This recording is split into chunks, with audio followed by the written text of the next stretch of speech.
Hey, what's up? Today I want to do a little bit of a mobile welding rig tour, show you my setup, and also talk about what you need for my style of business and what you might be running if you're doing a little bit different style of welding business. So let's get started. So I run kind of like what you would call like a chuck in a truck type of setup. Just very simple. Most of my business is structural welding and doing handrails and stuff like that. So I don't need a lot of specialty tools. I'm running the Miller Bobcat 250. I can pretty much do everything I need to do with that. I can air arc off it. It's not the best for that kind of stuff, like big heavy stuff, but it does it. You just feel bad for it. It's like it struggles a little bit, but it works well. I've got plenty of hours on it now. Let's see. Oh, let's see how many hours. 15, 17. So 1,500 hours. It's been working pretty dang good the whole time. I'll usually keep a bottle of 75-25 with me. I don't have my torch set in here right now because I'm just kind of resetting up this configuration, but I've got our welding leads. I don't carry the MIG or the wire feed with me unless I need it, so when I need something I'll just throw it in the truck. I keep a little space here just for that. We got the air compressor in here. This is the one that I got for real cheap and rebuilt it. So I have yet to use that. That's why I was so taking so long to actually put one in the truck, because I don't really use them. Got extension cords right there. Hand tools up over here. Just your basic stuff. I got a pipe tape in here. You know, angle finders, regular stuff like that. Sockets and ratchets. Wrenches. I think I use these more than anything. I don't know if I have anything over here yet. Oh yeah, some screwdrivers, some pliers, and then down here I have some hammers. Nothing serious. I don't need a whole lot really. Up here I got my Dremel, some magnets, some levels, some squares.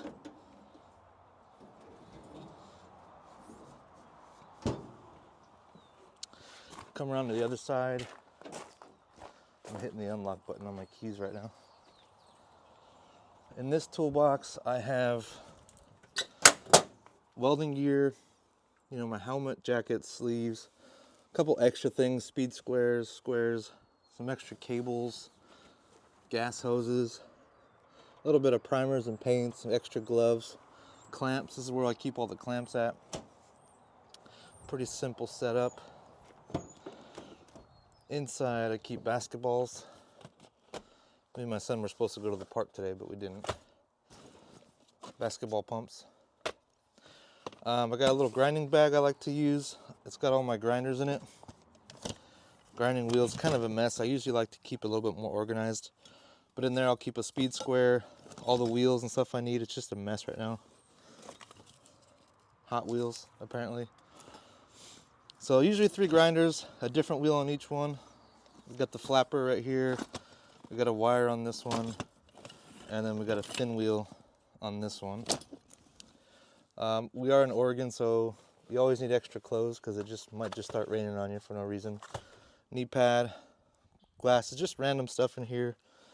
We got a little drill box. I'll show you what's in here.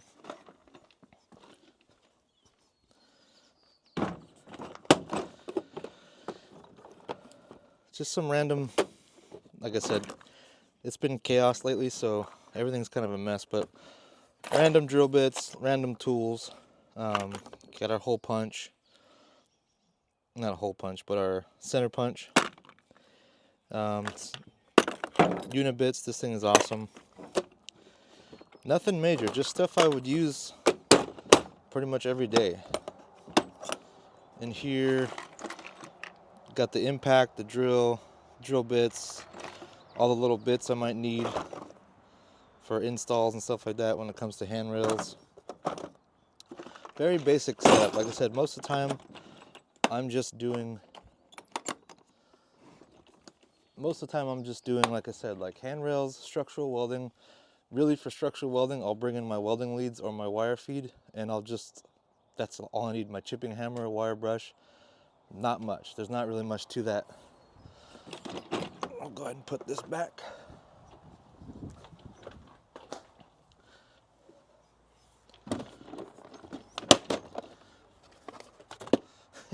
I've had this logo. This is not my welding business. This is the pressure washing business I started a while back. And I kind of just molded the two businesses together. I just added these services into the welding business. And I have yet to take those stickers off. So people are probably pretty confused when they looked at the truck. They see a welding business and then they see like a pressure washing. It's stupid on my part, but yeah, welder, air compressor, tools. I don't really need a whole lot more. Let's see what's on this side. Yeah, nothing really on this side. Like I said, it's a mess. Some more safety stuff, some straps, umbrella for when it's raining or too hot. Earplugs. Yeah, I've got a mess going right now. Of course, I keep the step ladder because these beds on these trucks are so tall. But like I said, I'm kind of a chuck in a truck setup. I like it like that. It's small, it's light. I get around. I can park anywhere fast. You know, I get as good as mileage as I can get with this truck. It was probably only like 10 miles a gallon. But if you're driving one of those big giant trucks, those trucks that you see with the cranes and the big giant welders on them, all that stuff is awesome. But those guys are generally like your repair guys. They're doing like heavy equipment repairs. I don't ever really do that stuff. I'm not set up for it, so I don't search for that type of work. But like I said, my type of work is very simple. I'm like kind of like the handyman of the welders. So it's like I kind of just do a little of everything. Like the pipe guys, you'll see the welder, it'll stick off the side of the truck so they can just pull up next to the pipe. Everything is right there on one side of the truck, all their cables, everything. They just jump out of the truck and they can bust out a piece of pipe super quick. So, yeah, that's my setup. Nothing serious. You don't need any crazy stuff to start this business. Yeah, man, just put your little chuck in a truck setup together and do the best work that you can possibly do, and it'll work. You can make this business work. It's super simple. Don't overcomplicate it. You don't need the best tools in the world to start. I bought this welder brand new. I see welders all the time that go for fairly cheap, and you don't need to do anything brand new. Cables, I got extra leads and stuff in the shop if I need them. These are 50-foot leads. I got 100 feet of, well, actually I got 200 feet of extension cord. I got a 50-foot leads, but I also have another 100-foot of lead if I need it. So if I need just to get somewhere that the truck can't be close to, I'll bring those extra leads with me. I try to keep what's in the truck limited so it's light and stuff is easy to find. So pretty easy setup. This is the old rig. This is the skid that was in that truck, and it worked perfectly. But we pretty much just made it work in here for now, because I thought this truck was going to break down. So I bought this truck. 5 years later, 4 years later, this truck's still going strong. I've driven this thing across the country twice now. But I had thrown the welder in here. The welder was set back on the floor of the bed, just up against the window with a strap around it. This toolbox was going across this way. I'm sure you guys have seen it. But it was just starting not to work for me. I had all kinds of tools in the back of the truck. It just wasn't working. But yeah, very simple. Like I said, you don't have to have a crazy setup. I know it's awesome when you see these big, huge trucks and stuff, and it's really cool. But man, simple setup, no debt. That'll make your business run a lot easier. Thank you for checking this video out. Check out some of my other videos, and I'll talk to you next time.